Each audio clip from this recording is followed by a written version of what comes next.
પશ્ચિમ બંગાળ વિધાનસભા ચૂંટણીના પરિણામોમાં ભારતીય જનતા પાર્ટીની પ્રચંડ જીત થતા ગુજરાત ભાજપના પ્રદેશ કાર્યાલય કમલમ ખાતે દિવાળી જેવો માહોલ સર્જાયો છે।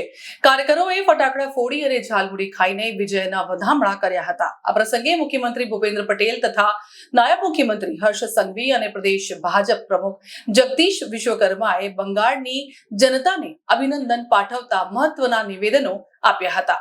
મુખ્યમંત્રી ભૂપેન્દ્ર પટેલે પણ આ જીતને વડાપ્રધાન નરેન્દ્ર મોદીના નેતૃત્વની સફળતા ગણાવી હતી। તેમણે કહ્યું હતું કે પીએમ મોદીના નેતૃત્વમાં ભાજપ એક બાદ એક રાજ્યોમાં વિજયી બની રહ્યો છે। ભાજપનો કાર્યકર હારમાંથી શીખ મેળવીને આગળ વધે છે અને આ જીત તે અગાધ મહેનતનું પરિણામ છે।